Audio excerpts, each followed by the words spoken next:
Hello everyone, देखिए अब बात करते हैं हम बैलेंस एंड अनबैलेंस फोर्सेस की। तो सबसे पहले हम बात करेंगे यहाँ पर बैलेंस फोर्सेस की कि बैलेंस फोर्स होती क्या है। देखो, जैसे एक एग्जांपल लो इसके अंदर, जैसे हमने कहा कि ये एक स्मूथ सरफेस है और यहाँ पर क्या है, एक बॉक्स रखा हुआ है। ये ठीक है, कोई बॉक्स है। ठीक, यहाँ पर जो फोर्स लग रही है वो है मान लो F1 और यहाँ पर जो फोर्स लग रही है वो है F2। अब ये दोनों जो फोर्सेस हैं ये क्या हैं, इक्वल हैं। तो अगर ये दोनों फोर्सेस इक्वल लग रही हैं तो ये ऑब्जेक्ट जो है या जो ये बॉक्स है ये कहीं भी मूव नहीं करेगा, यानी कि ये अपनी स्टेट जो है रेस्ट की उसको चेंज नहीं कर रहा। समझ रहे हो? यानी कि जो इसकी स्टेट है रेस्ट वाली उसको ये चेंज ना करे। अब जब कई सारी फोर्सेस लगनी हो, यहाँ पर दो की हमने बात करी है और भी लगे फोर्सेस, अगर ये अपनी जो स्टेट है, स्टेट ऑफ रेस्ट है, उसको चेंज नहीं करता तो यानी कि ये जो फोर्सेस इस पर लग रही हैं वो कैसी हैं, बैलेंस्ड फोर्सेस हैं। जैसे यहाँ पर अगर हम नेट फोर्स निकालें, नेट फोर्स, तो नेट फोर्स हमेशा क्या होती है, always be added F1 plus में F2। लेकिन ये वेक्टर सम होता है फोर्सेस का, हमें पता है ये बात। ठीक है, देखो वेक्टर सम का मतलब क्या है कि डायरेक्शन भी यहाँ पर यूज होगी। अब डायरेक्शन का मतलब क्या है, देखो ये F1 इक्वल टू F2 लिखा ना मैंने, लेकिन F2 की डायरेक्शन F1 की डायरेक्शन सेम तो नहीं है। F1 की अगर ऐसे डायरेक्शन है, F2 की उसके उल्टा डायरेक्शन, तो उल्टी डायरेक्शन तो हम इसको माइनस में लिख देंगे। इसका मतलब ही यहाँ क्या है कि इसकी डायरेक्शन अपोजिट है F1 से। तो हम यहाँ पर F1 की वैल्यू ये रखेंगे माइनस का F2, और ये F2 है ही यहाँ पर, तो ये कट जाएंगे, तो ये क्या आया, 0 आया। तो यानी कि यहाँ पर जो F नेट आया हमारे पास ये 0 होता है। तो बैलेंस फोर्सेस की एक और कहानी आपको पता होनी चाहिए कि जो रिजल्टेंट फोर्स होती है, जो हम नेट फोर्स बोलते हैं, ये हमेशा क्या होगी, 0 होगी बैलेंस्ड फोर्सेस में। क्लियर है इतनी बात? बताओ कोई दिक्कत है इसमें? सिंपल सी कहानी है। ठीक है, तो इसमें आप एक एग्जांपल ले सकते हो जैसे डेली लाइफ का अपना। क्या, जैसे ये एक टेबल है, इस तरीके से मान लो ये एक टेबल है। ठीक है, यहाँ पर क्या है, एक बुक रखी हुई है, ये इस तरीके से एक बुक रखी हुई है मान लो। ठीक, अब ये जो बुक है इस पर ये यहाँ पर क्यों एज अ स्टेबल है, मतलब ये रेस्ट पे ही है, अपनी स्टेट को चेंज नहीं कर रही। क्यों नहीं कर रही? देखो इस पे फोर्स तो लग रही है। यहाँ पर कौन सी फोर्स लग रही है, यहाँ ग्रेविटेशनल पुल लग रहा है हमारे पास यहाँ पर, या नहीं लग रहा है, ग्रेविटी वाला लग रहा है ना। ठीक है, जो कि हमारा mg होगा यहाँ पर, अगर वेट ऑफ द बॉडी की हम बात करें यहाँ पर F इजिकल टू में क्या होगी हमारी mg। ठीक है ना, तो यानी कि यहाँ पर वेट लग रहा है ये, या नहीं बताओ, ग्रेविटी की वजह से। ठीक, अब यहाँ पर इसका एक रिएक्शन फोर्स ऊपर की तरफ होती है, ये हमेशा याद रखना आप। ऊपर कौन सी है, ये हमारे पास एक रिएक्शन फोर्स है। अब इसकी वजह से क्या हो रहा है, यहाँ ये फोर्सेस क्या है, इक्वल है, जिसकी वजह से ये क्या हो गया, यहाँ पर बैलेंस्ड हो गया। तो यानी कि ये फोर्सेस क्या है, बैलेंस है, बैलेंस्ड फोर्सेस हम इनको बोल लेंगे, क्योंकि बुक तो वही है। ठीक है ना, अब ग्रेविटी तो लग रही है नीचे की तरफ, तो ये नीचे जानी चाहिए, लेकिन एक रिएक्शन फोर्स भी ऊपर जा रही है, वो कहाँ से लग रही है, इस टेबल से लग रही है। क्लियर है इतनी बात या नहीं बताओ? समझ में आ रही है कहानी? ठीक, अब ये रिएक्शन का भी आगे आपको क्लियर होगा। ठीक है, नहीं तो ऐसे आप समझ सकते हो रिएक्शन का कि एक्शन का ना हमेशा रिएक्शन होता है। ठीक है, जैसे आप एक वॉल पे तेज सा मुक्का मारो एक जरा देके, तो क्या होगा, आपको दर्द होगा ना। आपने वॉल को किया, वॉल ने भी आपको रिएक्शन दिया, तभी तो दर्द हुआ। या किसी नॉर्मल आप इंसान को थप्पड़ मार रहे हो तो आपके हाथ को भी दर्द होगा। आपने एक्शन किया, आपके हाथ पे भी क्या होगा, रिएक्शन होगा। क्लियर है? तो वही कहानी है। तो ये वेट नीचे की तरफ लग रहा है, उसकी एक रिएक्शन फोर्स ऊपर की तरफ लग रही है, तो यहाँ भी ये बैलेंस हो रही है कहानी। ठीक है, तो यहाँ से पढ़ो जरा बैलेंस फोर्सेस की कहानी क्या है कि when a number of forces acting simultaneously on an object. Simultaneously होता है कि इकट्ठा। ठीक है, ये जैसे फोर्सेस लग रही हैं, इकट्ठी लग रही हैं, ऐसा नहीं ये पहले लगी ये बाद में। अगर ये पहले लगी तो ये इधर चला जाएगा, और ये बाद में लगी तो ये इधर चला जाएगा, है ना। दोनों इकट्ठी लगनी चाहिए। तो ऐसे ही कह रहा है कई सारी फोर्सेस भी हैं, अगर वो साइमल्टेनियसली लग रही हैं किसी ऑब्जेक्ट पे, but do not produce any change in its state of rest, यानी कि कोई भी चेंज उसमें नहीं आ रहा है रेस्ट से। जो भी उसकी स्टेट है, जैसे रेस्ट है तो वो रेस्ट भी रह रही है। अगर मोशन में होती है, अब जैसे मोशन का एग्जांपल लो, जैसे कोई चीज़ ऐसे मोशन में चल रही है। ठीक है, चल रही है। ठीक, अब इसमें क्या कर रहे हो आप, मोशन में चलते चलते आपने एक फोर्स इधर से लगाई और एक फोर्स इधर से लगाई। समझ रहे हो? एक फोर्स इधर से और एक फोर्स इधर से लगाई। क्लियर? लेकिन मोशन हो ही रहा है और उसमें आपने क्या किया है, एक फोर्स इधर से, एक फोर्स इधर से, और ये दोनों फोर्सेस कैसी हैं, इक्वल फोर्सेस लगाई हैं। अगर ये दोनों इक्वल फोर्सेस लगी हुई हैं, जैसे मैं इसमें एग्जांपल आपको यहाँ पर दूँ, देखो यहाँ पर आप समझ सकते हो, जैसे ये कोई ऑब्जेक्ट है, जैसे मान लो ये कोई ऑब्जेक्ट है। ठीक है, ऐसे समझ लो आप, ये कोई ऑब्जेक्ट है, रोल कर रहा है इधर। ठीक है, इस साइड मोशन में है ये। ठीक, एक फोर्स आपने इधर से लगाई F1 और एक इधर से लगाई F2, और ये दोनों फोर्सेस क्या हैं, इक्वल है। तो इसका जो हम मोशन में भी क्या बोल सकते हैं, ये जो मोशन में चल रहा है यूनिफॉर्म मोशन जो होगा इसका, वही कंटिन्यू करेगा। इन फोर्सेस से इस पर कोई इफेक्ट पड़ने वाला नहीं है, क्योंकि अगर ये मोशन में है ना तो ये मोशन में ही रहेगा। अगर ये बैलेंस फोर्सेस हैं, बैलेंस मतलब अगर ये इक्वल फोर्सेस है ना, तो क्या होगा, ये अपना जो स्टेट है मोशन का वो चेंज नहीं करेगा, बिकॉज ये दोनों कैसी हैं बताओ, इक्वल फोर्सेस हैं। क्लियर? तो मतलब क्या है, इक्वल हैं, और यहाँ पर हम बात करें कि ये कैसी हैं, अपोजिट भी हैं। ठीक है ना? अगर मान लो कई सारी और फोर्सेस लग रही होती, एक फोर्स ऐसे लग रही होती, तो इसके अपोजिट में एक फोर्स ऐसे भी लगनी चाहिए बैलेंस में। अगर ये हम कहें F3 है, ये क्या है, F4 है, तो यहाँ पर जो नेट फोर्स है वो क्या है, 0 है। जो हमने बोला था कि रिजल्टेंट फोर्स 0 है, तो अगर ये मोशन में है तो ये मोशन में ही रहेगा, क्योंकि जो फोर्सेस इसमें लग रही हैं वो कैसी हैं, बैलेंस फोर्सेस हैं। क्लियर है इतनी बात? तो यहाँ पर हम अगर देखें F जो होगा हमारा F नेट, वो इसमें देखो क्या होगा, F1 प्लस में F2 प्लस में F3 प्लस में F4। तो इसमें अगर मैं कहूँ कि F1 इसके F2 के अपोजिट है, तो ये माइनस F2 के इक्वल होगी। F1 जो है माइनस F2 है, और मैं अगर कह रहा हूँ कि F3 क्या है, माइनस F4 है। माइनस क्यों, डायरेक्शन की वजह से।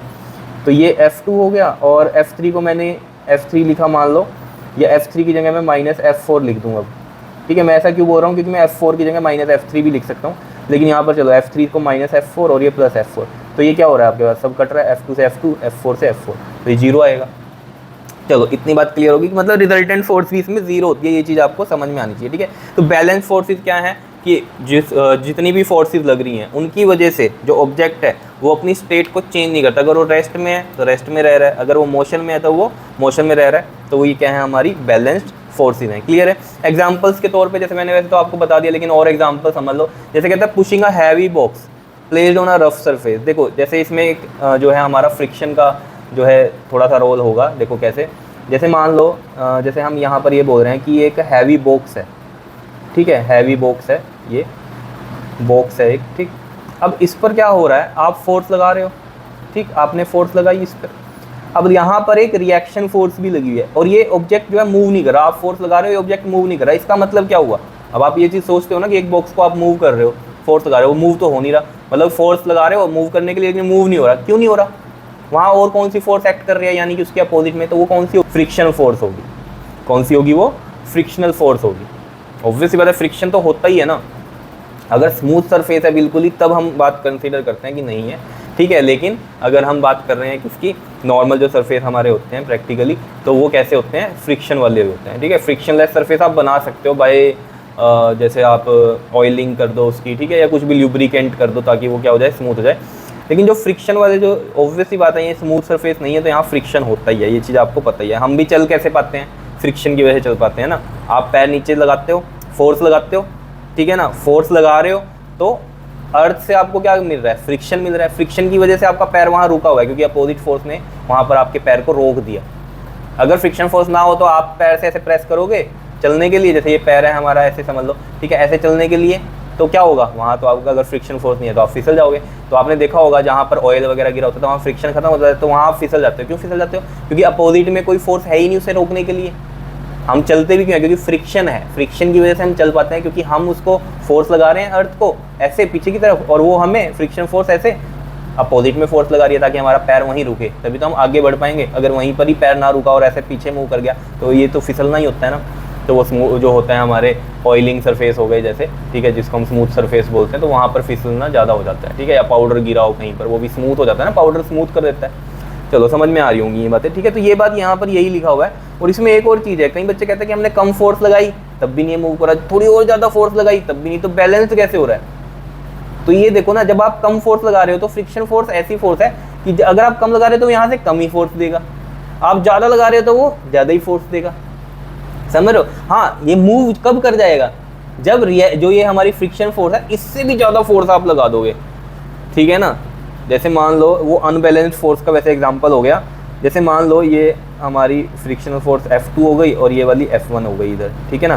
तो यहाँ पर इस केस में क्या हो गया, मान लो कि F1 ग्रेटर हो गई F2 से। अब आपने इतनी ज़्यादा लगा दिया, मूव कर ही गया, तो अब ये बैलेंस्ड नहीं रही फोर्सेस, कैसी हो गई, अनबैलेंस्ड हो गई, क्योंकि ये तो मूव कर गया, समझ रहे हो। क्योंकि अब जो नेट फोर्स होगी वो क्या होगी, F1 माइनस F2, अब क्या होगी बताओ, यहाँ पर यही होगी ना नेट फोर्स। तो वैसे तो F1 प्लस F2 होती है, लेकिन ये माइनस में जाएगा इधर, ठीक है ना। तो F1 माइनस में क्या होगा हमारा, F2 होगा। अब ये इक्वल तो है नहीं फोर्सेस, तो मैं यहाँ पर क्या करूँगा बताओ, F2 तो माइनस का होगा ना इसके, अगर हम अपोजिट में लेके चल रहे हैं इसको, या नहीं?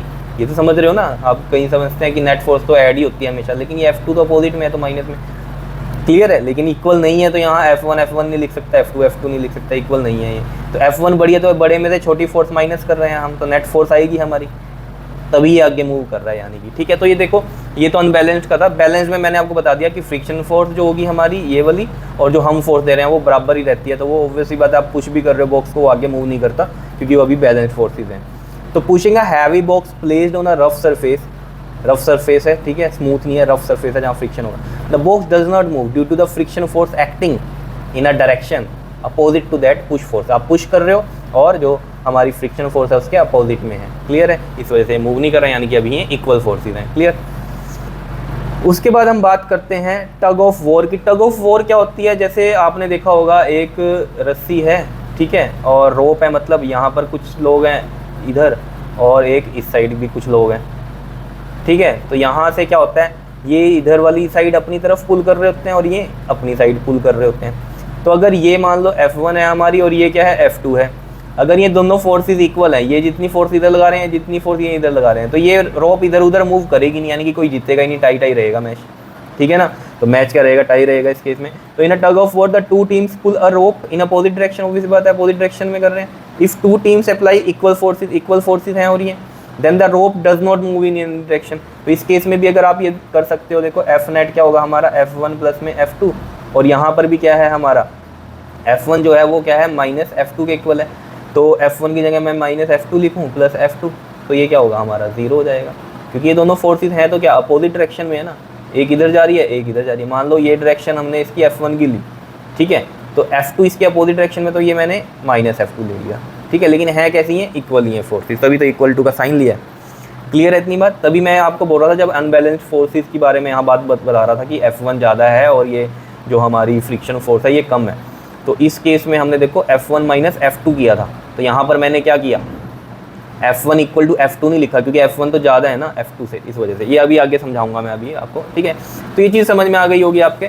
उसके बाद थर्ड में क्या लिखा हुआ है हमने कि a person push a wall, push कर रहे हो आप वॉल को, तो जो वॉल है वो क्या है, रेस्ट में ही है, ठीक है ना। क्यों है रेस्ट में, क्योंकि जो वॉल ने आपको अपोजिट फोर्स दी होगी रिएक्शन की, वो क्या है, इक्वल है, ठीक है। बात इतनी है, नहीं बताओ, तभी तो मूव नहीं हो रही है वो। आप पुश कर रहे हो, आपने फोर्स दी, लेकिन वॉल भी आपको रिएक्शन में दे रही है एक फोर्स, क्लियर है, तो वो मूव नहीं करेगी, ठीक है। अफेक्ट्स क्या हैं बैलेंस फोर्सेज के? अब आप कहोगे इसका फ़ायदा तो कुछ हुआ नहीं, कोई चीज़ मूव ही नहीं हो रही, ना ही किसी चीज़ को हम क्या, अगर कोई मोशन में उसे भी नहीं रोक पा रहे बैलेंस फोर्सेज की वजह से, तो फिर अफेक्ट्स क्या है, इसका फ़ायदा क्या है? देखो, बैलेंस फोर्स में change the shape and size of the object, ठीक है ना। बैलेंस फोर्स क्या कर सकती है, शेप और साइज तो चेंज कर ही सकती है ना ऑब्जेक्ट का। जैसे हमने कहा कि इट में कंप्रेस और स्ट्रेच अ स्प्रिंग, एक स्प्रिंग है, ठीक है, दोनों फोर्सेज इसमें क्या है, मान लो इधर F1 है और इधर वाली क्या है, या इधर वाली F1 है, ये वाली F2 है, ठीक है, इक्वल फोर्सेज हैं। तो ये ऑब्वियस सी बात है, ये क्या करेंगी, इसको, इसकी शेप चेंज कर देंगी, इसकी लेंथ बढ़ा देंगी, ठीक है। ये हो गया स्ट्रेचिंग का। कंप्रेसिंग का क्या होगा, अगर ये फोर्सेज ऐसे लग रही हो, ये F1 इधर लग रही हो और F2 इधर लग रही हो, तो ये छोटा हो जाएगा, स्ट्रेच हो जाएगा स्प्रिंग। आई बात समझ में, ये ठीक है। तो ये थी बैलेंस फोर्सेज। अब नेक्स्ट पेज पे हम करते हैं इसकी अनबैलेंस्ड फोर्सेज। देखिए, अब अनबैलेंस्ड फोर्सेज की हम बात करते हैं। देखो, अनबैलेंस्ड फोर्सेज में जैसे कि मैंने आपको बताया भी है, जैसे ये मान लो ये एक बॉक्स है, ठीक, और ये बॉक्स है यहाँ पर, ठीक, और यहाँ पर हम फ्रिक्शन फोर्स को निगलेक्ट करके चल रहे हैं, ठीक है। ये चीज़ भी समझना आप, ठीक है, स्मूथ सरफेस है क्योंकि वो अभी रोल आउट नहीं कर रहे हैं हम यहाँ पर, ठीक। जैसे हमने कहा यहाँ पर F1 फोर्स लग रही है, ठीक है, बात इतनी, और यहाँ पर लग रही है F2 फोर्स, ठीक। अब फर्स्ट केस इसमें हम कंसीडर कर रहे हैं कि F1 जो है ग्रेटर है F2 से। तो अगर F1 जो है हमारी ग्रेटर है F2 से, तो यहाँ पर जो नेट फोर्स होगी F, वो क्या बनेगी हमारी, F1 माइनस F2 बनेगी, ठीक है ना, क्योंकि ये बड़ी है और ये छोटी है, तो बड़े में से छोटा माइनस होगा। क्लियर है इतनी बात या नहीं, बताओ, ये तो बात समझ रहे हो या नहीं, आप बताओ, ठीक है ना। अब कई बच्चे कहते हैं यहाँ पर प्लस में क्यों नहीं किया, आपने तो कहा था वेक्टर सम होता है प्लस ही होता है। देखो यहाँ पर F1 प्लस में F2 करेंगे हम F, लेकिन F1 और ये F2 क्या है हमारे पास, माइनस, क्योंकि बिकॉज F1 की डायरेक्शन है, F2 की डायरेक्शन है, तो F2 की हम डायरेक्शन लेंगे इस तरीके से। तो ये माइनस में रखा हमने, क्यों रखा, क्योंकि ये कैसा है बताओ, F2 क्या है, क्यों लिखा है यहाँ माइनस, क्योंकि अपोजिट डायरेक्शन है F1 से, इक्वल नहीं है लेकिन अपोजिट तो है ही है ना, तो माइनस लगा दिया हमने, F1 माइनस में F2, इस तरीके से किया। और बड़े में से ही छोटा माइनस करना है, ये भी आपको ध्यान में रहनी चाहिए बात, ठीक है ना। अब देखो F1 माइनस F2 कर रहे हैं हम, तो जो F फोर्स होगी, जो रिजल्टेंट फोर्स होगी, यानी कि ये बॉक्स किधर मूव करेगा, जो बड़ी फोर्स थी F1 बड़ी थी, उसकी जो डायरेक्शन होगी रिजल्टेंट फोर्स की भी वही डायरेक्शन होगी, ठीक है ना। तो रिजल्टेंट फोर्स की जो डायरेक्शन होगी वो ये होगी आपके पास, रिजल्टेंट फोर्स की, ठीक है, F नेट। क्लियर है इतनी बात, बताओ समझ में आ रही। यानी कि इसमें क्या हो रहा है, जो स्टेट ऑफ रेस्ट है उसको चेंज कर रही है फोर्सेस, तो ये क्या है, अनबैलेंस्ड फोर्सेस हैं।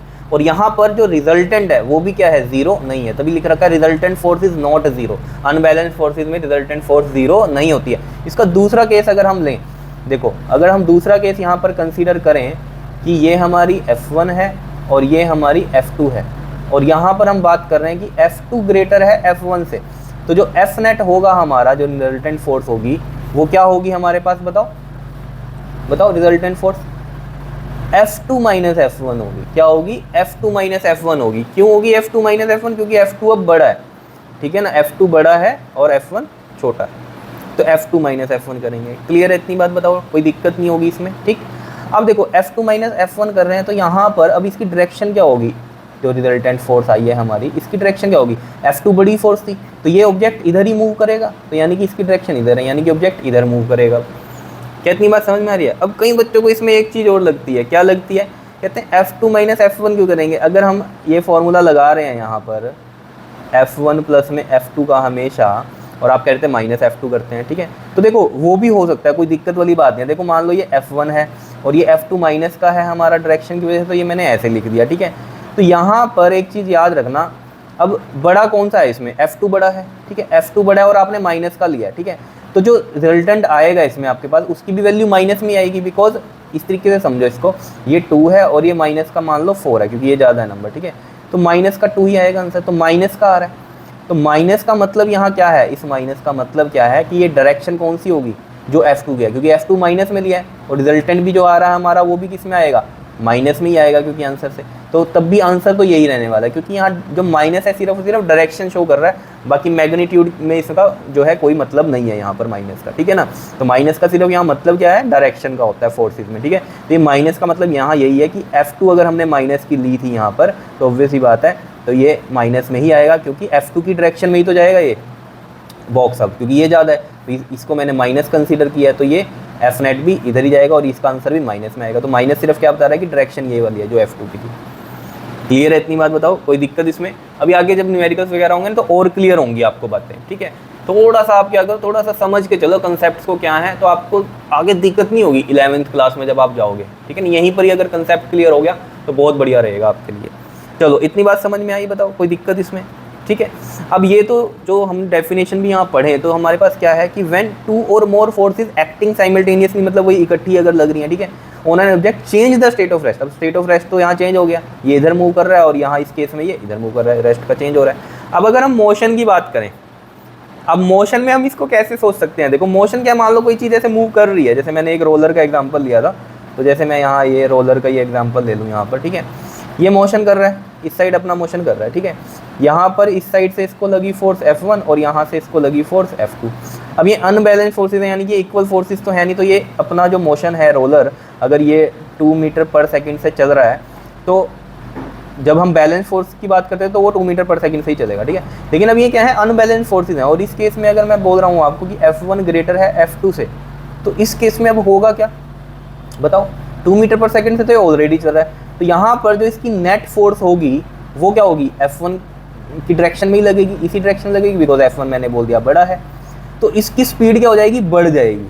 इसकी स्पीड क्या होगी, बढ़ जाएगी, समझ रहे हो। तो स्पीड इंक्रीज हो जाएगी। यहाँ तो जो है स्टेट ऑफ रेस्ट को उसने मोशन में कर दिया था इनके केस में, और यहाँ स्टेट ऑफ जो हमारा मोशन है इसको क्या कर रहा है, बताओ, इसमें इसकी स्पीड इंक्रीज कर रहा है, या हम यहाँ पर बोल सकते हैं यूनिफॉर्म मोशन को, ठीक है ना। यूनिफॉर्म मोशन था तो इसकी मोशन को क्या कर रहा है, ये चेंज कर रहा है, मतलब स्पीड जो है उसकी यूनिफॉर्म नहीं रहने दे रहा। क्लियर है। बाकी मोशन वाले को ये क्या कर सकता है, रेस्ट में भी ला सकता है। कैसे रेस्ट में ला सकता है, बताओ, सोचो। यहाँ पर ये चीज़ हो सकती है क्या कि जैसे ये F1 फोर्स लग रही है हमारी, ठीक है, ये वाली F2 इतनी फोर्स हो जाए, ये F2 इतनी ज़्यादा फोर्स हो जाए कि जो ये पहले से मूव कर रहा था इस फोर्स को भी वो कैंसिल करे, और ये वाली फोर्स को भी क्या करे, वो हटाए तो वो रुक जाएगी। मतलब कैसे मैं कह रहा हूँ, ये F1 है, ठीक है, और ये जो रोलर है ये अपनी कोई फोर्स एक दे रहा होगा, मान लो वो कौन सी फोर्स होगी, F डैश होगी, ठीक है। तो यहाँ पर ये F2 इतनी फोर्स लगा दी हमने कि ये किसके इक्वल हो गई, F1 प्लस में F डैश के, तो ये अब रुक ही जाएगा। नॉर्मल आप समझो कि F2 अगर यहाँ पर ज़्यादा हो जाए F1 से तो ये इसकी स्पीड भी डिक्रीज़ कर देगा, या हो सकता है इसको ये रोक भी दे। तो यानी कि जैसे इसमें नॉर्मल आप एग्जांपल ये समझ सकते हो, आप गाड़ी में जा रहे हो, आप ब्रेक अप्लाई करते हो, ब्रेक क्या करते हैं, अपोजिट में तो लगती है, फोर्स लगाते हैं मोशन के, समझ रहे हो। तो क्या कर रहे हो आप उसमें केस में, मोशन वाली चीज़ को क्या कर रहे हो, रोक रहे हो, ठीक है ना। तो जो स्टेट ऑफ रेस्ट है उसको मोशन में कर सकता है, और मोशन वाली चीज़ को वो रेस्ट में भी ला सकता है अनबैलेंस्ड फोर्सेस के केस में। क्लियर है इतनी बात, ठीक है। जैसे एग्जांपल्स में हमने एग्जांपल दिया हुआ है, जैसे हैवी बॉक्स वाला ही दिया है पहले तो, ठीक है, जो हमने पिछले केस में दिया था बैलेंस्ड में, तो उसमें भी हमने क्या बोला था, देखो यहाँ पर कि जैसे ये एक बॉक्स है, ठीक है, ये F1 लग रही है, यहाँ पर F फोर्स है, मान लो आपने किया है, इसको पुश कर रहे हो, और यहाँ पर कौन सी लग रही है, फ्रिक्शनल फोर्स लग रही है, ठीक है, ये वाली कौन सी हो गई, फ्रिक्शनल फोर्स हो गई यहाँ पर, ठीक है।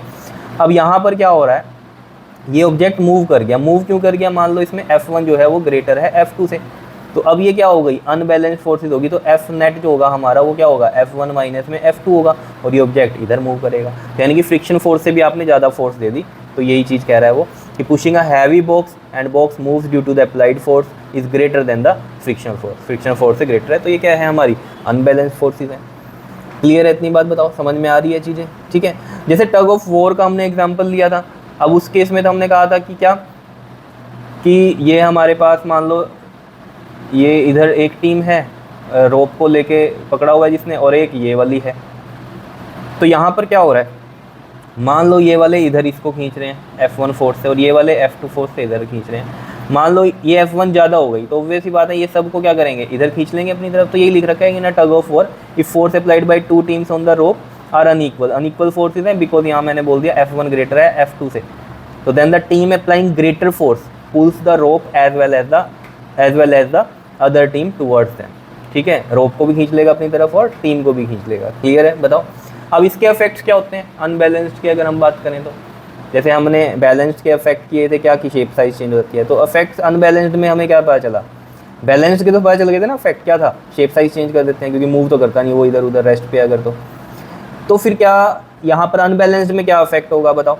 ये तो हमने पता चल ही गया है कि रेस्ट में चीज़ वो मोशन में शुरू हो जाती है, ठीक है, और जो मोशन में है वो रेस्ट पे आ जाती है, ठीक है, और स्पीड भी चेंज हो जाती है मूविंग ऑब्जेक्ट की, जैसे मैंने आपको यहाँ पर बताया था, ठीक है ना। अगर F1 हमारा ग्रेटर हो जाए F2 से तो इसकी स्पीड बढ़ा देगा, ठीक है, और अगर F2 ग्रेटर है F1 से तो इसकी स्पीड क्या कर देगा, डिक्रीज़ कर देगा, और F2 बहुत ही ज़्यादा हो जाए F1 से तो हो सकता है इसको वो स्टॉप भी कर दे, जैसे कि हम नॉर्मली अप्लाई करते हैं ब्रेक्स वगैरह तो रुक जाती है गाड़ी वगैरह, तो वही बात है, ठीक है। तो ये लिख रखा है due to the unbalance forces and object at rest start motion moving object, ठीक है, रेस्ट पे है तो स्टार्ट मोशन कर देता है, और मूविंग ऑब्जेक्ट है वो रेस्ट पे जाता है, और स्पीड ऑफ मूविंग ऑब्जेक्ट में चेंज। क्लियर है, बताओ समझ में आया, बैलेंस फोर्सेस क्या होती हैं, अनबैलेंस फोर्सेस क्या होती हैं, ठीक है। तो ये डिटेल में था आपके पास, क्लियर है। तो देखो ये जो चीज़ें हमने लिख रखी हैं, ठीक है, ये आपकी समझने की हैं आधे से ज़्यादा तो यहाँ पर, ठीक है, आप खुद से भी अपनी लाइनें बना के लिख सकते हो एग्जाम्पल्स में, ठीक है, मेन है बात समझने की, ठीक है। चलो जी नेक्स्ट वीडियो में हम बात करते हैं गैलीलियोज